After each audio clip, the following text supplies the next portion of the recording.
नमस्कार, क्रांतिकारी खबर में आपका स्वागत है। मैं इस समय एसएसपी ऑफिस में मौजूद हूँ। यहाँ जो महिला हैं बरौला जाफराबाद की रहने वाली थाना बन्ना देवी क्षेत्र लगता है और ये महिला, इनका मानना है कि इनकी बेटी के साथ आए दिन छेड़छाड़ की घटना होती है, जबकि उसी व्यक्ति के द्वारा लड़की को पहले बहला पचौरा कर ले गया था और उसकी उपरांत राजीनामा करा दिया गया और फैसला भी करा दिया गया। लेकिन अब शादी होने के बावजूद भी लड़का आए दिन इनको परेशान कर रहा है और जेल भी जा चुके हैं। उसके साथ जो बाहर रह गए वो आए दिन हमला कर रहे हैं और जिससे काफ़ी परेशान होकर के थाने के भी चक्कर लगा रही हैं, लेकिन किसी भी तरह की कोई कार्रवाई नहीं हुई। इस समय कप्तान ऑफिस पर आई हुई हैं न्याय की गुहार लगाने के लिए। देखते हैं पुलिस क्या कार्रवाई करती है या नहीं। देखते रहिए क्रांतिकारी खबर के साथ पत्रकार रूपकिशोर राजपूत की रिपोर्ट। और आइए जानकारी लेते हैं महिलाओं से क्या है पूरा मामला। तुम्हारा सबनम। कहाँ रहती हैं? बरौला। यहाँ कप्तान ऑफिस किस लिए आई हैं आप? मेरी कोई सुनवाई नहीं हो रही। मेरे लड़के पे चाकू के वार करे गए थे और वो तो जेल चला गया था, पर अब और बाकी वो नहीं पकड़े गए अभी। अब कौन कौन लोग रह गए जो हमला कर रहे हैं? सागर, विकास और गुफरान और रफीक, ये 4-5 लड़के रह गए। और अब मैं सब्जी लेने गई थी परसों दीपावली दिन वाले दिन, तो मेरी लड़की। तुम्हारा सबनम। सबनम है। कहाँ रहती हैं? बरौला जाफराबाद। ये कप्तान ऑफिस किस लिए आई हैं आप? मेरी कोई सुनवाई नहीं हो रही। मेरे लड़कों के चक्कू के वार करे थे 27 तारीख को शाम को 6 बजे। तो वो जब से उसकी सुनवाई हुई थी, बस खाली उसमें एक पकड़ा गया, वो जेल चला गया है, बाकी लोग नहीं गए। अच्छा, चाकू से वार क्यों किया था उनसे? किसके ऊपर वार ये गया था? वो लड़का मेरी लड़की को पहले कभी लेके चला गया था, तो उन्होंने समझौता कर लिया था कि इस लड़की की शादी कर दो, आप लड़की की शादी कर दो, इस मामलों को यहीं से खत्म कर दो। मैंने वो मामला खत्म कर दिया। अच्छा, सब अपने मोहल्ले के ही भले लोगों ने आपको कम्प्रोमाइज करा करके इंसाफ करा दिया क्या? अब ये नहीं आएगा? उन्होंने कम्प्रोमाइज कराया और उन्होंने कहा कि ये लड़का आपकी तरफ नहीं आएगा, आप अपनी बेटी की शादी करवा दीजिए।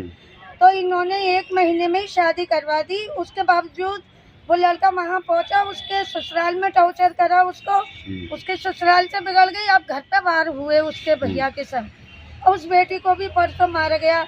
इतना आतंक फैला रखा है कि कुछ कहिए मत। इस तरीके से अगर गरीबों की सुनवाई अगर बीच रास्ते में सुनवाई मार पिटाई कर रहे तो कोई कार्रवाई नहीं कर रही है पुलिस और ये कप्तान, बताइए कहाँ जाएं हम लोग? ना कर रही हमारी कैसे अब सुनवाई हमारी नहीं हो रही, ये बिल्कुल जानते नहीं। अब हम रात को भी आ रहे हैं, जहाँ भगा रहे हैं ये कि वहाँ से कागज लाओ, वहाँ से आपके 2 मुकदमे लग गए आपके जैसे अनुसार, आपके प्रार्थना पत्र अनुसार जी। तो वो लोग जेल चले गए। वो एक ही शख्स, वो भी हमने पकड़वाया है उसको। 10 दिन के अंदर छानबीन कर करके पकड़वाया था उसको। पुलिस ने कोई कार्रवाई नहीं करी। जब हम 10 बार यहाँ चक्कर लगाए, जब हमने खुद बता के कि वहाँ बैठा हुआ है, तमंचे नोट कर रखे थे, उन्हें फुल कर रखे थे मारने के लिए, चाकू भी लिए फिर रहा है। चाकू से बाहर भतीजे पे का 8 चाकू मारे थे उसने। तो चाकू मारने में और तो बार करने में वो तो जेल चला गया। वो जेल चला गया, मगर अब उसका भाई उसकी बहन को टॉर्चर कर रहा है, छुट्टियाँ पकड़ के मार रहा है। क्यों मार रहा है? इसके खिलाफ क्यों नहीं कार्रवाई हो रही है? हम ये चाहते हैं इन लोगों को उठाया जाए। अब किसको टॉर्चर कर रहा है? किसको? हमारी भतीजी को। क्या नाम है तुम्हारी भतीजी का? जी, अल्फिया।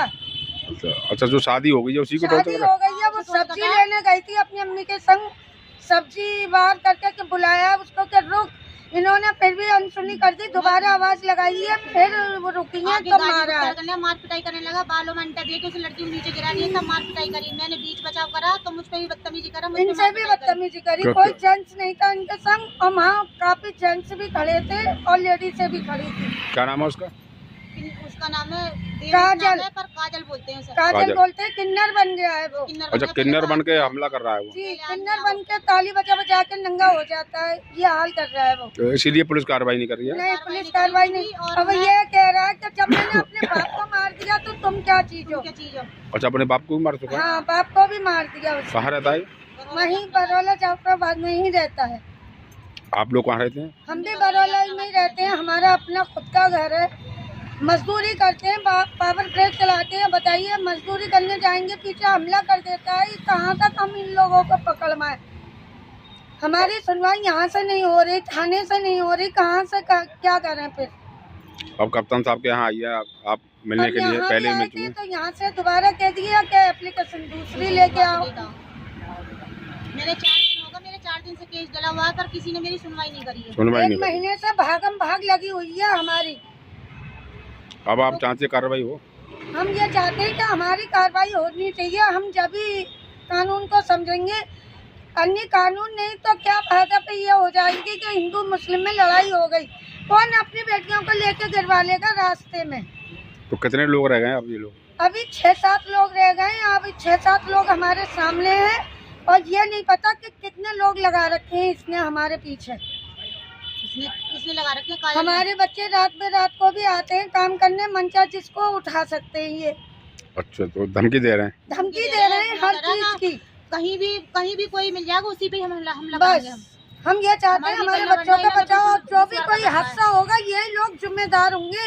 इनके संग इन्हीं के ब्रादर के सब मिले हुए हैं। हमने बल्टी प्रधान की भी पास गए थे, सबने हमसे ये कहा तुम जानो, हमें कोई मतलब नहीं है। और जब हम टॉर्चर करवाते तो ये सब बीच में आ जाते।